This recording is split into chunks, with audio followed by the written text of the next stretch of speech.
സാറേ, കോടതികളിൽ തീരുമാനമെടുക്കേണ്ട പല കാര്യങ്ങൾ ബംഗാളിൽ തൃണമൂൽ കോൺഗ്രസിന്റെ പാർട്ടി ഓഫീസുകളിൽ വെച്ച് തീരുമാനം എടുക്കുന്നതായി കേൾക്കുന്നുണ്ട്. അങ്ങനെ ഒരു വാർത്ത പുറത്തു വരുന്നു. എന്തെങ്കിലും വാസ്തവമുണ്ടോ?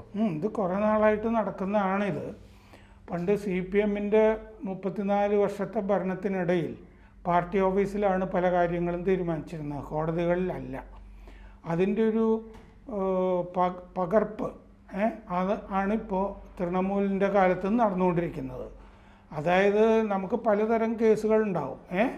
സ്ത്രീയും പുരുഷനും തമ്മിലുള്ള ബന്ധം സംബന്ധിച്ച കാര്യങ്ങൾ, അതിർത്തി തർക്കങ്ങൾ, പണ അപഹരണങ്ങൾ, തട്ടിപ്പുകൾ, ഇങ്ങനെ പല കാര്യങ്ങളുണ്ടാവുമല്ലോ. അതെ. അപ്പോൾ ഉടൻ നീതി, വേഗം നീതി അത് കിട്ടാൻ വേണ്ടിയിട്ടാണ് ഞങ്ങൾ ഇങ്ങനെ ചെയ്യുന്നതെന്നാണ് തൃണമൂലിൻ്റെ നേതാക്കൾ പറയുന്നത്. അങ്ങനെയാണ് നമ്മൾ കഴിഞ്ഞ ദിവസങ്ങളിൽ ഈ ചാട്ടവാറടി ശിക്ഷ, ഒരു അവിഹിത ബന്ധം ഉണ്ട് എന്നൊക്കെ ആരോപിച്ചിട്ട് ദമ്പതിമാര് ചാപ്രയിൽ പരസ്യമായിട്ട് ചാട്ടവാറ് അടിച്ചത്.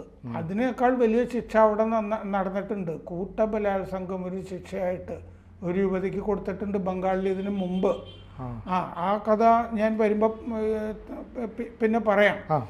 ഇത് ധാരാളം സംഭവങ്ങൾ ബംഗാളിൻ്റെ ഈ തൃണമൂൽ വന്ന ശേഷമുള്ള ചരിത്രത്തിൽ കാണാം. ഞാൻ 2-3 സംഭവങ്ങൾ പറയാം. ഇത് ഇംഗ്ലീഷിൽ കങ്കാരു കോർട്ട് എന്നാണ് പറയുക, കങ്കാരു കോടതി. അതായത് ഒരു പ്രദേശത്തെ കാര്യങ്ങൾ അവിടെ മാത്രം കുറച്ച് മാടമ്പിമാർ ചേർന്നിട്ട് തീരുമാനിക്കുക, എന്നിട്ട് ജനങ്ങളുടെ മേൽ കെട്ടിവെക്കുക. അതായത് ഈ ഗ്രാമമുഖ്യനൊക്കെ എടുക്കുന്ന തീരുമാനം പോലെ അല്ലല്ലോ ഇത്. ഇത് വേറൊരു രീതിയല്ലേ? ഇത് പഞ്ചായത്ത് മറ്റേ പാർട്ടി ഓഫീസിൽ വെച്ചിട്ട് അതിരൂക്ഷമായിട്ടാണല്ലോ ഇത്. മൊത്തം പഞ്ചായത്ത് കോടതികൾ എന്ന് പറയുന്നത് ഈ മൊത്തം ഗ്രാമവാസികളെ വിളിച്ച് വരുത്തിയിട്ടാണ് ശിക്ഷ തീരുമാനിക്കുന്നത്. ഇത് അങ്ങനെയൊന്നുമില്ല ഇതിൻ്റെ അകത്ത്. നിങ്ങളെ വീട്ടിൽ ആരെങ്കിലും ഭാര്യയായിട്ട് തർക്കം ഉണ്ടെങ്കിൽ നിങ്ങൾ രണ്ടുപേരും പിന്നെ അപ്പനും ഒക്കെ വരാൻ പറയും പാർട്ടി ഓഫീസിലേക്ക്. അവിടെ വെച്ചിട്ടാണ്. എന്നിട്ട് അവർ പറഞ്ഞ ശിക്ഷ നിങ്ങൾ അംഗീകരിച്ചില്ല എങ്കിൽ, അല്ല അതായത് ഒരു പിഴയോ മറ്റോ ഒക്കെ ചുമത്തുണ്ടാവും, അത് കൊടുത്തില്ല എങ്കിലാണ് ഈ ശിക്ഷ വരുന്നത്. അങ്ങനെയാണ് ഇതിൻ്റെ രീതി വന്നിരിക്കുന്നത്. ഇപ്പോൾ അതിന് സലീഷി സഭ എന്നാണ് പറയുന്നത്. സലീഷി സഭ സകല തർക്കങ്ങളും അവിടെയാണ് തീർക്കുന്നത്. പൂർവ ബർധമാൻ ജില്ലയിൽ ഷെയ്ഖ് ബഷീർ അലി 31 വയസ്സ്. ഈ ഷെയ്ഖ് ബഷീർ അലിയുടെ അമ്മ സഹനാർ ഖാത്തുൻ 55 വയസ്സായി. ഇവർ രണ്ടുപേരും ഇപ്പോൾ ഒരു ബസ് സ്റ്റാൻഡിലാണ് ജീവിക്കുന്നത്. ജൂൺ 15-ന് ഇങ്ങനെ തൃണമൂൽ കോടതി വിളിച്ചിട്ട് അവർ പോയില്ല. അപ്പോൾ അതിലുള്ള ശിക്ഷയൊക്കെ ഭയന്നിട്ട് ജൂൺ 15 ശേഷം അവർ വീട്ടിൽ പോയിട്ടില്ല. ഇപ്പം നമ്മൾ സംസാരിക്കുമ്പോൾ അവർ ഒരു ബന്ധുവീട്ടിൽ അഭയം തേടിയിരിക്കുന്നതായിട്ടാണ് കാണുന്നത്. അപ്പോൾ ഇവരെ വിളിച്ചതിൻ്റെ തലേ രാത്രി, ഇവർ പലായനം ചെയ്തതിൻ്റെ തലേ രാത്രി എന്ത് സംഭവിച്ചു എന്ന് വെച്ചാൽ ജമാൽപൂരിൽ കുബജ്പൂർ ഗ്രാമത്തിൽ ഈ ഷെയ്ഖ് ബഷീർ അലിയുടെ വീട്ടിലൊരു സംഘം എത്തി. ആ സംഘം എത്തിയിട്ട് ബഷീറിനെയും ബാപ്പയെയും മർദ്ദിച്ചു. ആ മർദ്ദിക്കാനുള്ള കാരണം എന്താണെന്ന് വെച്ച് കഴിഞ്ഞാൽ ഈ പാർട്ടി ഓഫീസിലെ സഭയുണ്ടല്ലോ, സലീഷി സഭ, വിളിച്ചിട്ട് വന്നില്ല എന്ന് പറഞ്ഞിട്ടാണ് ഈ സംഘം ഇവരെ കൂട്ടമായിട്ട് മർദ്ദിച്ചത്. അത് കഴിഞ്ഞിട്ടാണ് ഈ കുടുംബം പലായനം ചെയ്യുന്നത്. ബാപ്പയ്ക്ക് സുഖം ഉണ്ടായിരുന്നില്ല.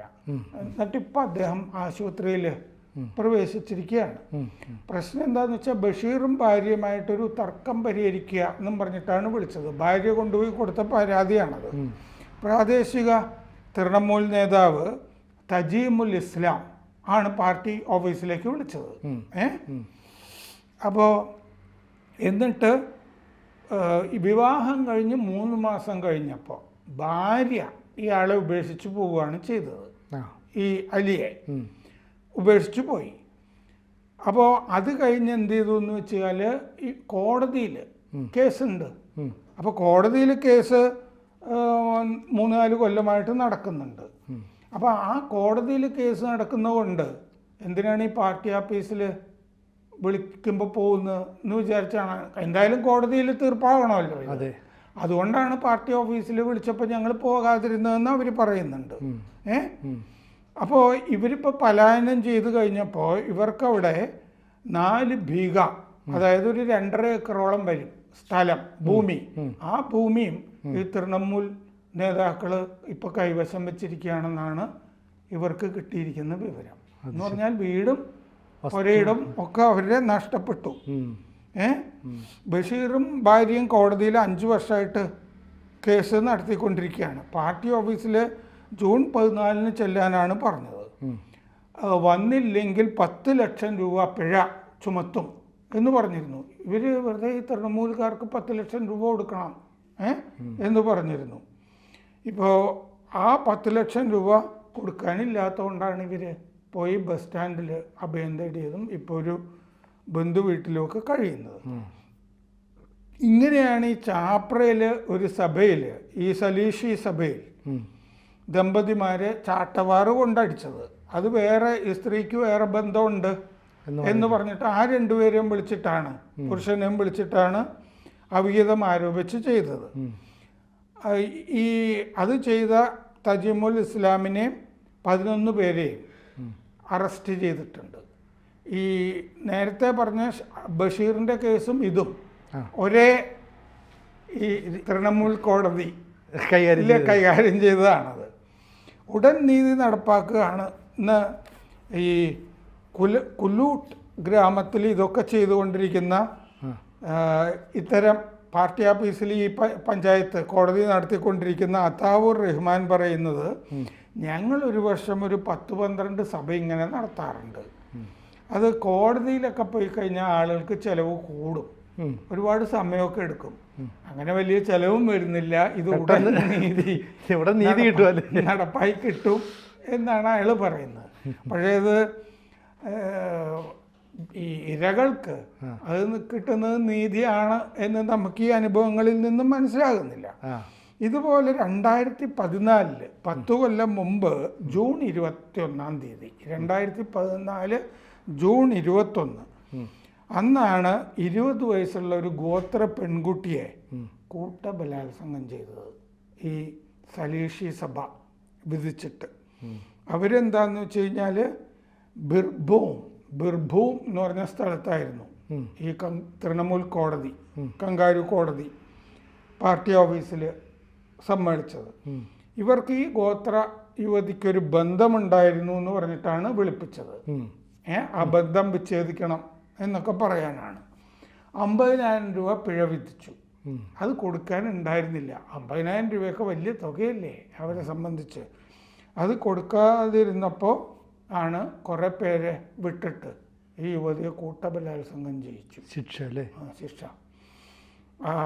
ഈ കഴിഞ്ഞ സെപ്റ്റംബറിൽ തന്നെ 13 പേർക്ക്, ഈ ബലാത്സംഗികൾക്ക് 13 പേർക്ക് 20 വർഷം ശിക്ഷ സാധാരണ കോടതി, യഥാർത്ഥ കോടതി വിധിച്ചിട്ടുണ്ട്. ഇപ്പോൾ നമ്മളിത് അന്വേഷിച്ച് വരുമ്പോൾ ഈ അറിയുന്നത് എന്താണെന്ന് വെച്ച് കഴിഞ്ഞാൽ, ആദിർ ശർമ്മ എന്ന് പറഞ്ഞ മുൻ IPS ഓഫീസർ പ്രതികരിച്ചിരിക്കുന്നത്, ഇത് CPM ഭരണകാലത്തും ഇങ്ങനെ ഉണ്ടായിരുന്നു പാർട്ടി ഓഫീസിൽ. 34 വർഷവും ഈ കോടതി ഇങ്ങനെ. അപ്പോൾ ഇത് മുഹമ്മദ് സലീം ഉണ്ടല്ലോ, പാർട്ടിയുടെ സ്റ്റേറ്റ് സെക്രട്ടറി, ഇപ്പം മത്സരിച്ച് തോറ്റ ആ മുഹമ്മദ് സലീം പറയുന്നത്, ഞങ്ങളിങ്ങനെ ഒരു പഞ്ചായത്താണ് കൂടിയിരുന്നത്, പക്ഷെ തൃണമൂലിൻ്റെ കാലത്ത് തെമ്മാടിത്തമാണ് ഈ നടത്തുന്നത്. രണ്ടും തമ്മിൽ വ്യത്യാസമൊന്നുമില്ല എന്നാണ് ഈ ആദിർ ശർമ്മ, പഴയ IPS ഓഫീസർ. ഇപ്പൊ അവര് രക്ഷിക്കാൻ വേണ്ടി ഇത് ചിലപ്പോൾ അത് ഇതിനേക്കാൾ കഷ്ടമായിരിക്കും. കാരണം ഈ CPM-ന്റെ ഗുണ്ടകളായിരുന്നവരാണല്ലോ CPM-ന്റെ തൃണമൂലിന്റെ ഗുണ്ടകളായിട്ട് മാറിയിരിക്കുന്നത്. പിന്നെ പശ്ചിമ മേദിനിപൂരിൽ റീന മൊണ്ടൽ എന്ന് പറഞ്ഞൊരു സ്ത്രീയുടെ 17 വയസ്സുള്ള മകള് ആത്മഹത്യ ചെയ്തു. അതെന്താന്ന് വെച്ച് കഴിഞ്ഞാൽ, ഒരു ആൺകുട്ടിയുടെ കൂടെ ഈ 17 വയസ്സുള്ള പെൺകുട്ടിയെ അമ്മായി കണ്ടു. അപ്പോൾ അമ്മായി ശാസിച്ചു. അങ്ങനെ അമ്മായിട്ട് സംഘർഷം ഉണ്ടായി, വഴക്കൊക്കെ ആയി. അപ്പോൾ അമ്മായി പോയി ഈ സലീഷി തൃണമൂലുകാരോട് പറഞ്ഞു, അതായത് ഈ കോടതിയിൽ. അപ്പോൾ ഈ കോടതി അമ്മായിയെയും വിളിച്ചു, കുട്ടിയെയും വിളിച്ചു, 17 വയസ്സുള്ള കുട്ടിയെ. എന്നിട്ട് അമ്മായിയോട് പരസ്യമായിട്ട് മാപ്പ് പറയാൻ പറഞ്ഞു. അങ്ങനെ പരസ്യമായിട്ട് അപമാനിച്ചതിലുള്ള മനോവിഷമം കൊണ്ടാണ് ആ കുട്ടി ആത്മഹത്യ ചെയ്തത്.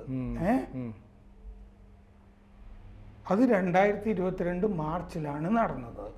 ഇങ്ങനെയാണ് ഇപ്പോൾ നീതി നടത്തിപ്പ് ബംഗാളിൽ നടന്നുകൊണ്ടിരിക്കുന്നത്.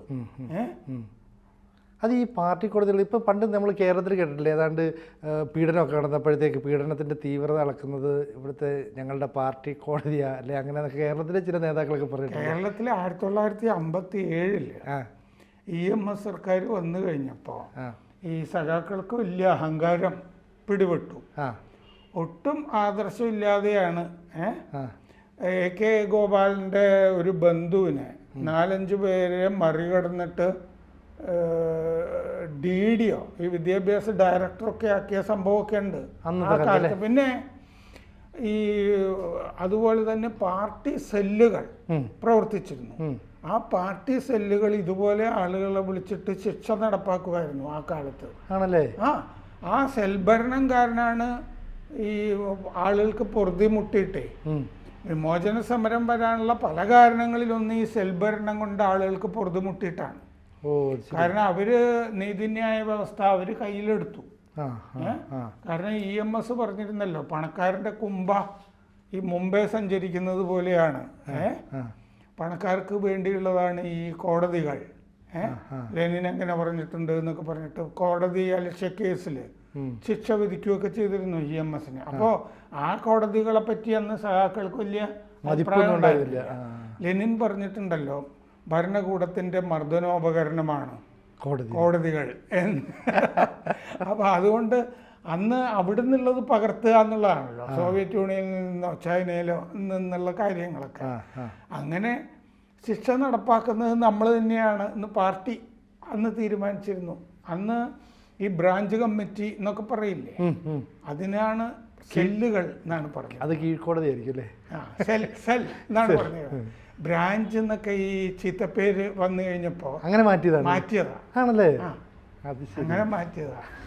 അക്കാലത്തെ സെൽഭരണം കുപ്രസിദ്ധമായിരുന്നു. അതാണ് സെൽഭരണം എന്നൊക്കെ പഴയ ബുക്കിലൊക്കെ ഉള്ളത് അല്ലേ? സെൽഭരണമാണ്. അതെ, ആ സെൽഭരണത്തിന്റെ ധാരാളം കഥകളും കാലത്ത് ഇങ്ങനെ ആളുകളെ വിളിച്ചിട്ട് ഇങ്ങനെ ശിക്ഷ വിധിക്കുന്നതും തീർപ്പാക്കുന്നതും ഒക്കെ ഈ പാർട്ടി സെക്രട്ടറി ഒക്കെ വിളിച്ചിട്ട്.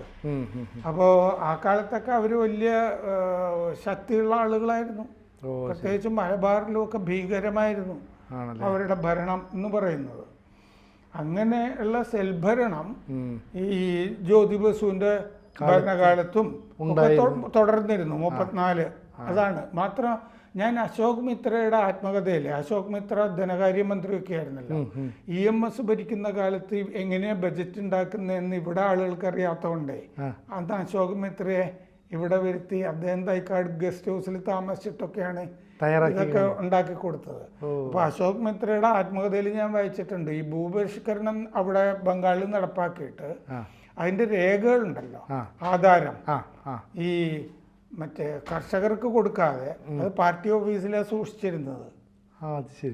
അപ്പോൾ അടിമകളാവുമല്ലോ അപ്പോൾ പാർട്ടിയുടെ പ്രോപ്പർട്ടി രേഖകൾ മുഴുവൻ പാർട്ടി ഓഫീസിലാണല്ലോ ഇരിക്കുന്നത്. ഹരേകൃഷ്ണ കോനാരായിരുന്നു അക്കാലത്ത് പഞ്ചായത്ത് അവിടെ ഈ ഇതിൻ്റെയൊക്കെ കാര്യങ്ങളൊക്കെ നോക്കിയിരുന്ന മന്ത്രി. അങ്ങനെ അപ്പോൾ ആ ആത്മകഥയിൽ പറയുന്ന പല കാര്യങ്ങളൊക്കെ വളരെ റിവീലിംഗ് ആയിട്ടാണ് എനിക്ക് തോന്നിയത്. നമുക്ക് വിശ്വസിക്കാൻ പറ്റില്ല. അറിയുന്നതിനേക്കാൾ ഭീകരമായിരുന്നു അവിടുത്തെ CPM ഭരണം.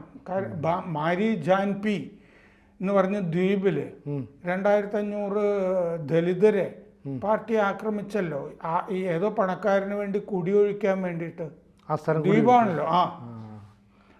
അത് മറ്റേ പിന്നീടൊരു നോവലില് അതിന്റെ വിശദാംശങ്ങളും ഒക്കെ വന്നിട്ടുണ്ട്.